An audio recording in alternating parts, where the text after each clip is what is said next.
When there are movies like Bhag Milkha Bhag, Forrest Gump and Lal Singh Chaddha that speaks on the importance of running and the benefits of running that has on men, there are some who run because they are running late, some run for fitness, while we have our guest here, Akash Nambiar, also known as Barefoot Malu, who runs for social causes.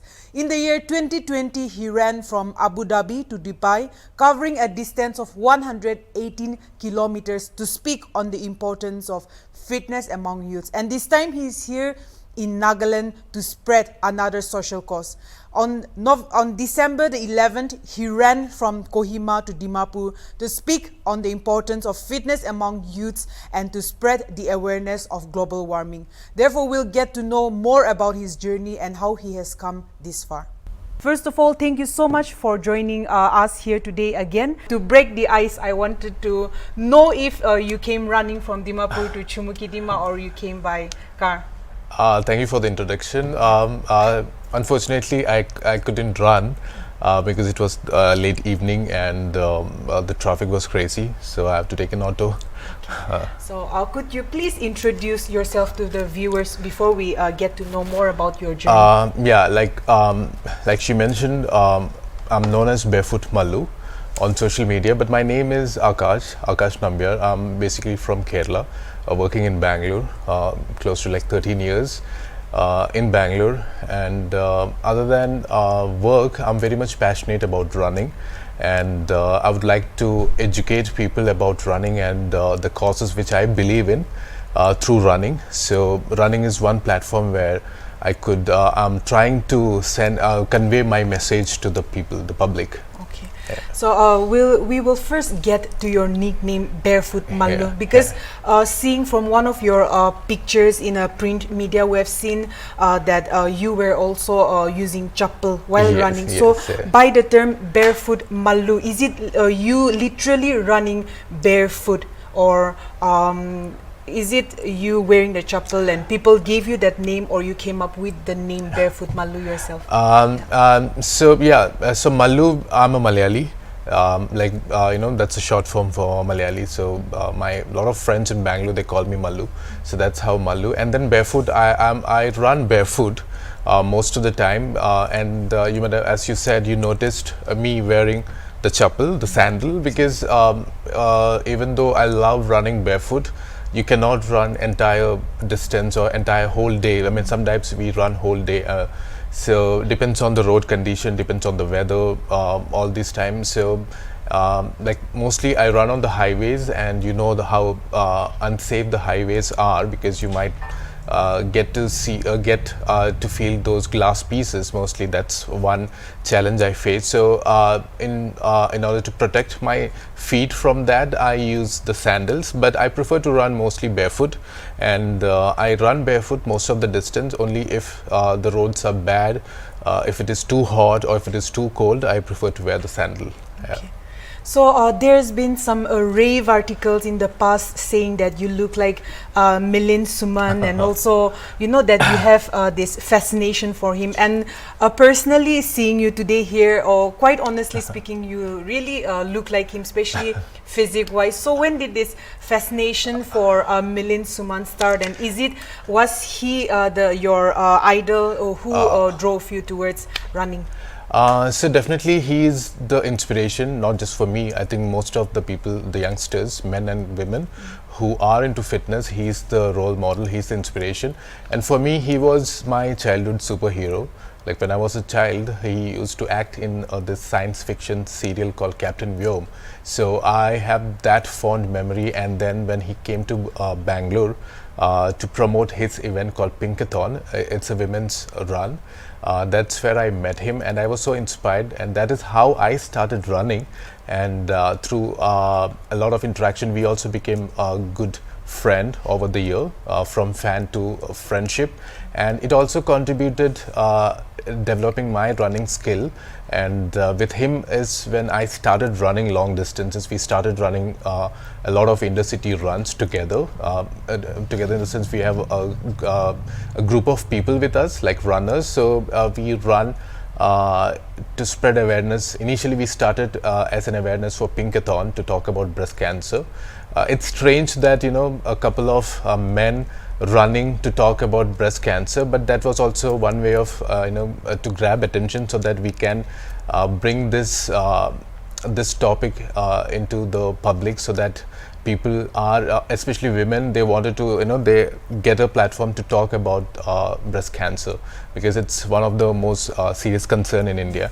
So yeah, so obviously he was the one who inspired, and I consider him as a role model, and it's a great learning opportunity to run with him, and I love running with him, and spend time with him. So yeah, it's kind of, I call him Guruji. So speaking about your run from Kohima to Dimapur on November 11th, before we go to the cause, the motive behind this, I would like to know about your feedback or your review on the roads of Nagaland compared to the roads you have run on in the past. Yeah, so I just wanted to correct, it was not November 11th, it was on December 11th. Okay. Yes, sorry, December 11th. So exactly after the end of Hornbill Festival, I decided to run. So road conditions, in India, we don't have good roads, but compared to other states, Nagaland roads are a little bad. Obviously, I know development, it takes some time, but it's such a beautiful state, and if people had to come and visit as tourists, one of the main factors to have a good road. So for me, because I ran, while commuting in a vehicle, it might be a different experience. You might not feel that, but I ran, so my feet really experienced the road, the condition, which was very bad. Some of the places there were no road, but I hope the authorities they consider this and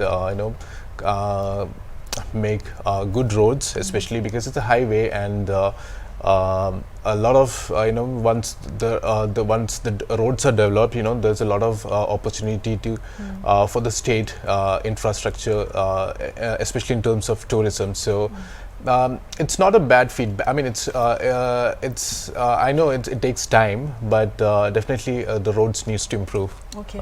So speaking about your run that day, did you choose to come barefoot, or you had to wear chappal like you did in Dubai? No. So I decided to run barefoot initially. Okay. The first phase, like the first 20 kilometers, was an easy route because the roads were good, and weather was also kind. It was cold. I started around 6 in the morning. I started from the war cemetery, but I think after Kohima. After I passed Kohima, it was really bad. So that is when I had to wear the sandals, because the roads were really bad. There were like huge stones on the road, and my feet was getting hurt while running. So I had to switch to the sandals. But in between, I again, like somewhere, I think after 50 kilometers, once Dimapur road started, it was fine, but again, in between I had to switch barefoot and in sandals. Okay, so you have like we have said over and over again, but you have done this in the past as well, running for a cause, and running all the way from Kohima to Dimapur. Were there people who knew you, who greeted you, and who joined you in your run, at least to some distance? There were not many people. I think maybe it's a Sunday, which is like a holiday here. That was also one challenge, because I was very hungry while running. Like after 20-30 kilometers, I was searching for to have breakfast. There were no hotels open. All the restaurants were closed, and there was only one hotel, and they just had rice. And I'm not so used to having rice as breakfast, but then that's only option available. So not many people were there, but as it was the next day after Hornbill, there were a lot of people going back to Dimapur from Kohima. So a few of them stopped and asked me if I need a lift, and some of them asked me, why am I doing? So I could convey the message. And in Dimapur, a few of my friends joined, like 2-3 friends. The last 2-3 kilometers they were together. Okay. So speaking about your run again from Dimapur to Kohima, what was the social cause, the social awareness you wanted to spread this time? So the message I wanted to spread was, through the run, there were two causes which I believe in. That is, one is about the health, general health. We all know how important health is, because we just kind of recovered from the pandemic. Like 2 years, we were all forced to stay at home, not to travel. So we know how important health is, and but we also have this, especially with Indians, we are very much focused on our career. We wanted to focus more on work. We have other priorities, but health takes a backseat when it comes to the priorities. So what happens is, just like imagine any machine, say your mobile phone. So if it is low in battery, you charge it immediately, right? So the same time, if we get to see any symptoms in our body, we try to neglect it, be it a headache, be it a chest pain, be it a stomach pain. We try to ignore, thinking maybe a weekend I can go to a doctor, and we might not. And it can also be a serious issue, because it's always good to do a checkup once in a year. So the primary message was about health. Like, we all have 24 hours. Like, there's no discount for anyone. Everyone, like I also have, you also have 24 hours, be it whatever work you are doing, but 24 hours is common for all. So out of that, everyone can spend at least 15-20 minutes, like be it any activity. It can be running, it can be cycling, it can be indulging in any sports, it can be dancing. You just have to be active, because the technology is so advanced. We are forced to live a sedentary lifestyle. So that was the major message, to take care of our health, everyone. And the second message was about the global warming, which I've been experiencing from last 2-3 years through my travel. I was I'm from Kerala, where now it's known for floods continuously happening from last 2-3 years, where Kerala was not known for floods. And the same way, I was in Europe when the heat wave was there. I was in Himachal when the summer was getting very hot. And I also had a discussion with few of my friends in Dimapur, how hot it is becoming year by year. And you might also have experienced.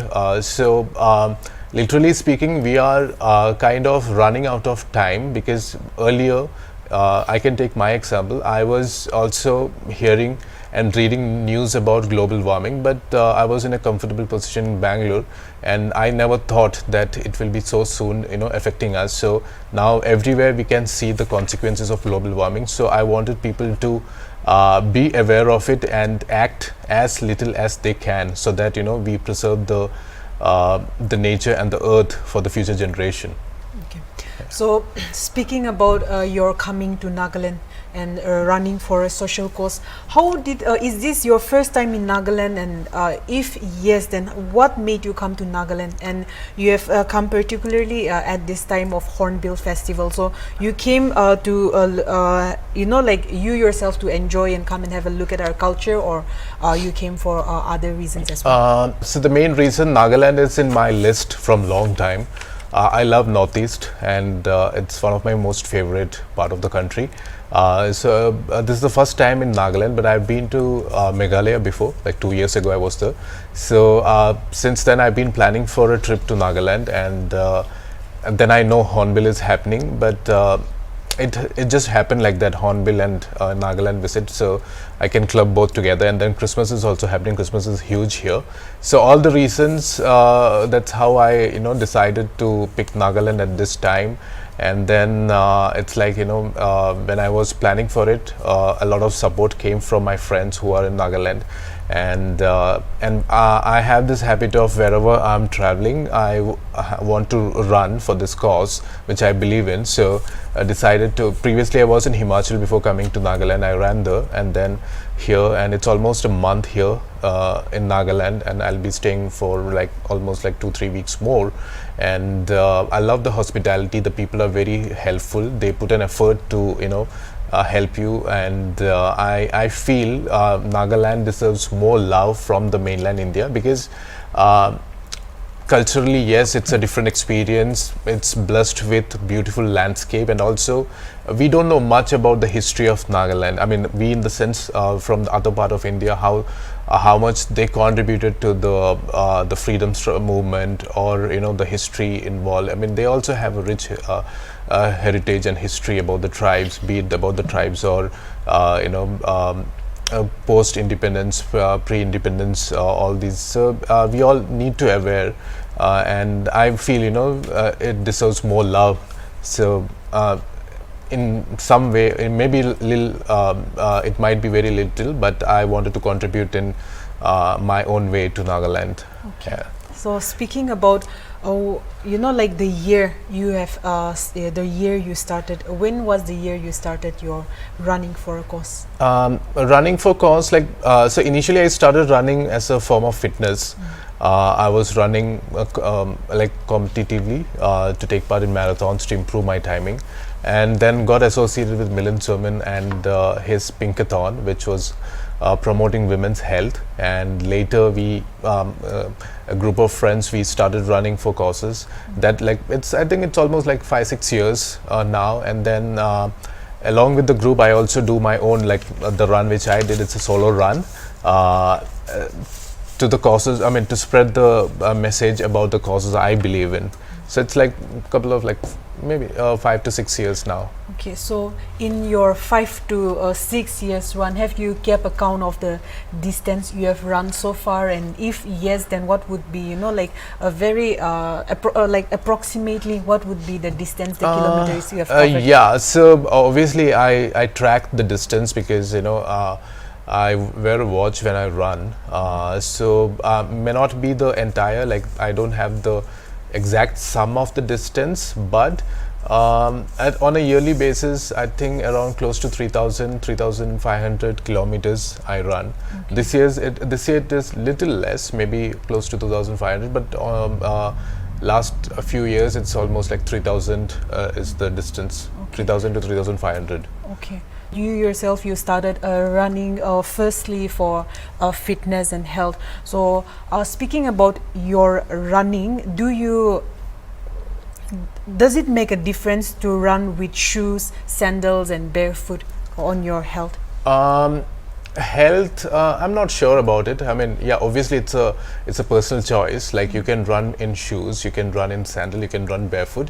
For me, individually, my personal preference is to run barefoot, because it helps me to recover pretty fast. And there are also studies about barefoot running is better. Other benefits being it connects to the earth. There is energy transfer happening, earthing, we call it as earthing. And then otherwise, there are a lot of nerves connected under the feet to the entire body, so it kind of stimulates and stimulates all the nerves and helps you in a better way. Shoes, while I also have the experience of running in shoes initially in my running journey. So shoes, what happens is it's like how a hand is, like you can spread the 5 fingers, but when you check the shoes, most of the shoes have the tapered end at the toe side, so the fingers will be very much congested. It can also be a reason for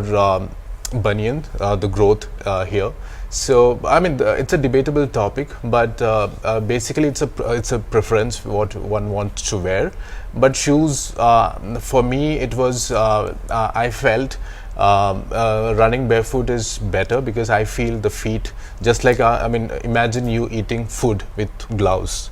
Will it be comfortable or uncomfortable? So just the same way, exactly the same way, I feel our feet also should be free. Do you go solo, or do you have a designated team who guides you all through?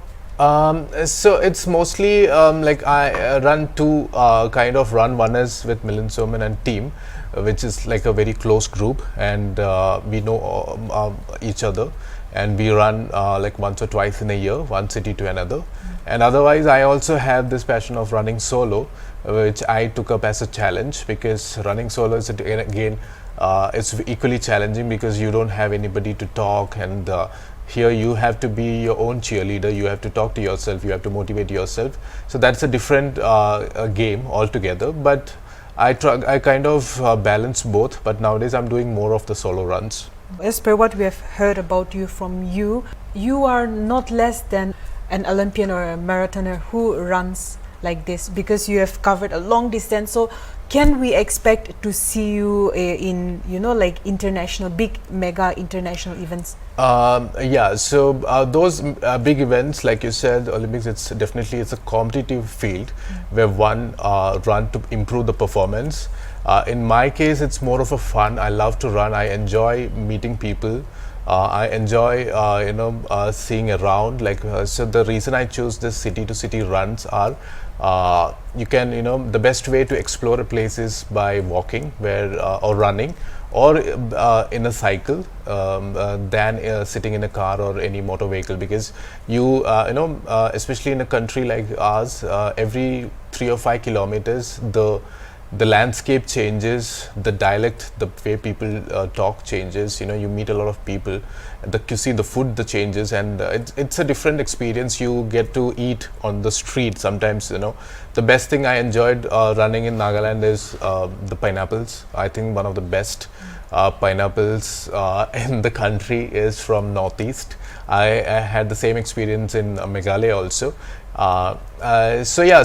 Running intercity runs are more, it's less competitive. It is, as I told you, it's for a cause, and at the same time I'm also maintaining my fitness. But when it comes to competitive events like Olympics or any marathon or like international events, you need a dedicated time and training, where I initially did that in my first few years of running journey, but then I enjoyed this kind of runs where I interact with people during the run. I don't have a set timing to finish the run, like where here on the other case where in the competitions or races, you have to complete the run with a lot of pressure, because it's because you are representing a country, or you are representing a team, or you are representing yourself to improve your timing. So here this is more of a fun run, and my mind is relaxed. I'm not worried about the timing. I'm not worried about being first or last. So this is a very relaxed run. It's like more of a meditation. Okay. Yeah. So most people know you as Barefoot Malu, or the barefoot runner. Yeah. But then they don't really know that you are also part of the corporate world. You work in an IT department. Yeah. So how do you balance your life between these two? It's not that easy. I also have my own challenges to maintain, because sometimes I work in the mostly I work in the second half of the day. I get late night calls. Like you said, somehow you need to compromise on some certain things. So the main compromise is on weekends, where weekends, most of my friends, they love to party, whereas I have to run, because weekdays I have to work. So I compensate that with the more intense training during the weekends. And other days also I do train. I involve, if not running, I do some kind of workouts at home to maintain the fitness. And to gain something, you need to lose something. So the corporate and the running, it's quite a challenge, but so far it's I'm able to manage it both. Okay. Yeah. So lastly, where do you see Akash in the next 5 years? Do you see him running full-time, or full-time in the corporate world, or you will still be balancing this life? I hope my corporate teammates are not seeing this. So, but yeah, definitely I'll be running more, because the two causes which I've been running for, I wanted to reach out to more people, and thanks to Hornbill TVs. Through these kind of platforms is when I can reach to a wider audience, because when I run on the road, hardly 5 or 6 people gets to know. But when I get these kind of platforms, when the message can be conveyed to more people, I'm very happy. So definitely I'll be running a lot more, but at the same time, I'll be working. Okay. Yeah. I see it lastly, but I have another question Yeah. again. Where are you going next after Nagaland? So I'll be here till Christmas, and probably I'll go and see Arunachal. I'll be there for a week and see if it is a good sport. Maybe I'll come back in April and do a run there. Yeah. So thank you so much for welcome. speaking to Hornbill TV, and we hope that even in the future your run for a cause will inspire people, and there will be many more youths, adults and children who will come up like you and run for a cause, and we will make our society a better society. So this was Hornbill TV speaking to Akash Nambiar, who will be here till Christmas, and we believe that the viewers are also enlightened through him, and we believe that our society will also become a better society through people like Akash Nambiar. Thank you.